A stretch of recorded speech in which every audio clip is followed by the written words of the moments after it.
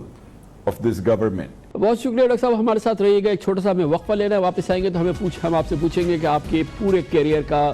اب وزیر خزانہ یا اس سے پہلے جو آپ فائنانسز کو پاکستان کے بجٹ بناتے رہے ہیں, اس بجٹ کو کورونا بجٹ بنانے کے لیے آپ کتنے کمفرٹیبل ہیں اور اس کے لیے آپ نے کیا تیاری کی ہے, یہ آپ سے پوچھنا ہے چھوٹے سے وقفے کے بعد.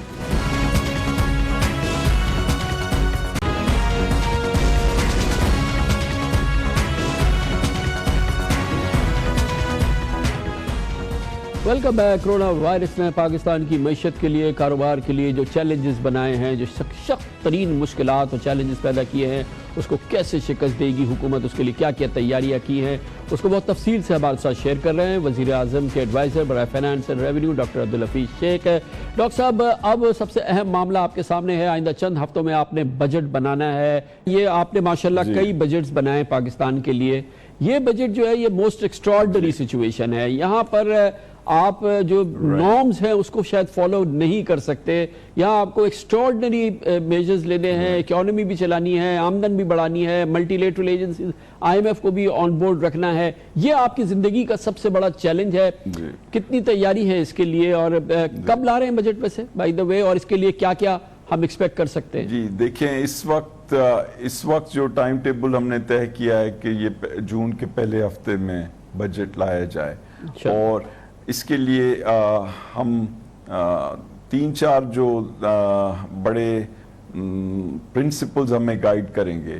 ایک تو یہ کہ دس از اے کرونا بجٹ, اور ہم چاہیں گے کہ ہمارے لوگ جو ہیں ان کی سفرنگ کو کم سے کم رکھا جائے اور ان کو ہوپ دی جائے, انہیں امید دی جائے, ان کو کیش دیا جائے, ان کو کھانے کی چیزیں دی جائیں, ان کو دوبارہ امپلائمنٹ کی اپرچونٹیز دی جائیں. تو اس میں دیکھیں, جو ماضی میں ہم جس طریقے سے اپنا آسٹیرٹی کو ڈومیننٹ رکھ رہے تھے, اس سے ہمیں ایک حد تک ایڈجسٹ کرنا پڑ رہا ہے, اور ہم چاہیں گے کہ اب بھی اخراجات جو ہوں وہ اچھے انداز میں ہوں, پیسے ضائع نہیں ہوں کیونکہ یہ پبلک کے پیسے ہیں, لیکن ان کو اس انداز میں سپینڈ کیا جائے کہ جو لوگ اس وقت تکلیف میں ہیں ان کی تکلیف میں کمی ہو. اور جس طرح میں نے کہا کہ یہ بھی ایک اکنامکس کا بڑا پرنسپل ہے کہ جب گورنمنٹ ایکسپینڈیچر ہوتا ہے اور لوگوں کے ہاتھ میں وہ پیسے آ جاتے ہیں تو پھر ملٹی پلائر ایفیکٹ کے تھرو وہ ریسیشن کو ٹیکل کرتا ہے اور ڈیمانڈ جو ہے بڑھتی ہے, جس کی وجہ سے جاب کریشن ہوتی ہے. دوسرا جو بڑا پرنسپل ہوگا کہ ہمیں ٹیکسز اپنے جو کلیکٹ کرنے ہیں اس میں ہمیں اس انداز میں کرنے ہوں گے کہ ہماری جو رجسٹریشن ہے اور دستاویزی جو شکل دینی ہے معیشت کو وہ بھی ہو, لیکن وہ اتنی سخت انداز میں نہیں کی جائے کہ ہمارے بزنسز جو ہیں وہ گویا ڈاکٹر صاحب اس بات کی ریلائزیشن ہے نا کہ جو پری کرونا ہمارا راستہ تھا اور جس پہ ہم بڑے بہت ہی سختی سے چیزوں کو انفورس کر رہے تھے, اب اس میں ہمیں کچھ نہ کچھ ہاتھ پاؤں ڈھیلے کرنے ہوں گے, کچھ نہ کچھ تو اس میں ہمیں حالات میں کچھ سہل لوگوں کو پیدا کر دینی ہوگی, آسانی دینی ہوگی, کیونکہ اب لوگ بہت بری طرح سے جکڑ میں ہیں. جی یہ آپ کی بات درست ہے, کیونکہ دیکھیں نا یہ کوئی ایڈیالوجی یا ڈاگما کی بات نہیں ہے, یہ تو جو بنیادی اصول ہے وہ تو یہ ہے نا کہ پاکستان کی پبلک اور میجورٹی کو جس چیز میں بہتری ہو اس طریقے سے ایڈجسٹ کر کے اکنامک پالیسیز بنائی جائیں. تو اسی لیے آپ نے دیکھا کہ اسٹیٹ بینک نے پالیسی ریٹ میں بھی کمی کی, ہم بھی جو مختلف پیکیجز دے رہے ہیں اس کی بنیادی جو ایم ہے وہ یہ ہے کہ اکنامک ایکٹیویٹی جو ہے وہ اس حد تک متاثر نہیں ہو کہ کمپنیز جو ہیں وہ بزنس اپنی کھو دیں, اور ساتھ ہی ساتھ یہ جو ایک بیلنس رکھنا پڑ رہا ہے کہ ایک جانب ہمیں اپنے لوگوں کی حفاظت بھی کرنی ہے کرونا وائرس سے, اور دوسری جانب ہمیں اپنی معیشت کی حفاظت بھی کرنی ہے. اور کئی چیزیں ایسی ہیں جو کہ اسینشل آئٹمز ہیں, جیسے ایکسپورٹس کے آرڈر جہاں پہ دیے ہوئے ہیں, یا وہ انڈسٹریز جس میں زیادہ لوگ ایک جگہ اکٹھے نہیں ہو رہے ہیں ان کو کھولنے کی اس حد تک اجازت دی جائے کہ اکنامک ایکٹیویٹی. کیونکہ ڈاکٹر صاحب اس وقت معیشت کاروبار اتنا ہی پاکستان کی لائن ہے اور ہمیشہ ہی ہے، لیکن اس وقت تو بہت زیادہ ہے. دیکھا یہ گیا ہے کہ ایک ہر پاکستانی کی آبزرویشن ہے کہ جہاں پہ اسٹرکٹ لاک ڈاؤن ہونا چاہیے، جہاں پہ مجمع عوام کی بات ہے، وہاں تو ہم فرینکلی آپ کو پتا ہے پاکستان میں کہیں وہ لاک ڈاؤن نہیں دیکھ رہے ہیں. بھیڑیں مجمع جہاں بھی ہو رہی ہے اس کے نام لینے کی ضرورت نہیں ہے. ہاں لاک ڈاؤن ہے، کاروبار میں دکانیں بند ہیں، کارخانے بند ہیں، دفاتر بند ہیں. وہ چیز جو کہ آئل ہے جس سے کہ یہ ملک چلنا ہے، وہاں پہ لاک ڈاؤن ہے. جہاں پہ لاک ڈاؤن ہونا چاہیے، جہاں پہ لوگوں کو بچانا ہے کہ وہ ملے جلیں گے اور ان سے وہ پھیلے گی، ڈسٹینسنگ نہیں ہے، وہاں پہ لاک ڈاؤن نہیں ہے. یہ بہت ہی بروٹل کانٹراسٹ ہے ہمارے یہاں اس وقت. جی آپ کی بات درست ہے، اور یہاں پر جس طرح پرائم منسٹر صاحب بار بار کہتے ہیں کہ ہمیں حکمت سے کام لینا ہے، اس کا کوئی سیٹ فارمولا نہیں ہے، اور ہر ملک اور ہر شہر کی جو انتظامیہ ہے وہ چاہ رہی ہے کہ ایک ایسا بیلنس اختیار کرے جس میں پبلک کی حفاظت بھی ہو، یہ کرونا وائرس کے پھیلنے کی جو چانس ہے اسے بھی کم کیا جائے، لیکن ساتھ ہی ساتھ اکنامک ایکٹیویٹی جو ہے جس کی بنیاد جو ہے، جو ہماری خوشحالی کی بنیاد ہے اور جو لوگوں کے لیے جابز اور روزگار کا ذریعہ ہے، اس کو اس حد تک نہیں کمزور کر دیا جائے کہ اس کے کانسیکوینسز بہت ڈاکٹر صاحب بیفور وی اینڈ ہم اپنے وقت کے اختتام کو پہنچ رہے ہیں، ایک بار پھر آپ بتائیے گا کہ حالات کس حد تک قابو میں، جب آپ بجٹ کو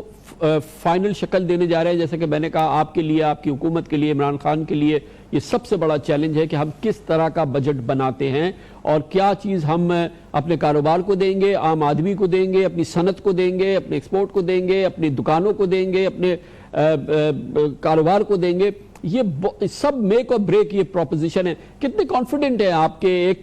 ایک ایسی بیلنسڈ چیز آپ دیں گے جو کہ ہماری معیشت کو ایک جلا بخشے یا ایک نئی روح پھونک دے؟ کیونکہ تیل کی قیمتیں کم، بجلی کی قیمتیں آپ کہہ رہے ہیں کم ہوں گی، شرح سود کم ہو رہا ہے، مزید کم ہوگا، تو اب یہ بجٹ پہ سب کچھ دار و مدار ہوگا اس کو آگے بڑھانے کے لیے. جی تو دیکھیں انشاءاللہ کوشش یہ ہے کہ ہم اپنے لوگوں کی امیدوں پہ پورا اتریں، اور اس مصیبت کے جو چند مہینے ہیں انشاءاللہ اس سے نکل کر جو معیشت کی لانگ ٹرم ٹرینڈ ہے کہ اس کو ہم مستحکم کریں، زیادہ سے زیادہ پاکستانیوں کو خوشحالی پہنچے، اور کوشش ایسی ہو کہ صوبوں کے ساتھ مل کر ہم ایسی پالیسیز لائیں جس میں زراعت میں تبدیلی آئے، جس میں ہماری انڈسٹری بڑھے، اور سب سے جو بڑا اہم رول ہے اس میں وہ پرائیویٹ سیکٹر کا ہے.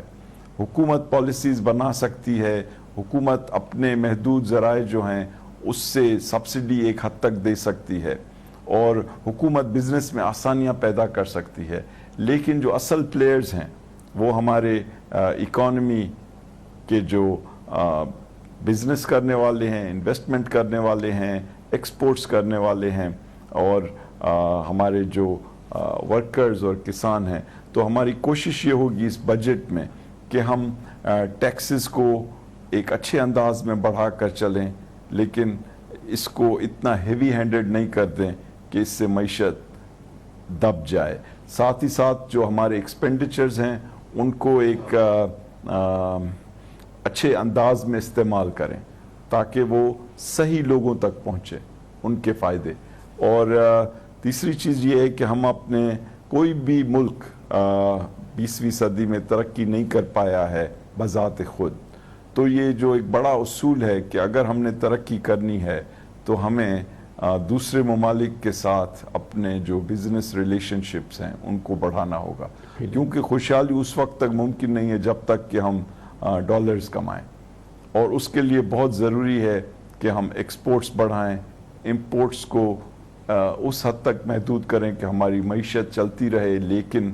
ہمارے جو محدود ڈالرز ہیں وہ اس میں مہنگی چیزوں میں، لگژری کی چیزوں میں ضائع نہیں ہوں. اور ساتھ ہی ساتھ ہم ہماری جو ایکسپیٹ کمیونٹی ہے ان کو مزید انسینٹیوز دیں کہ وہ بھی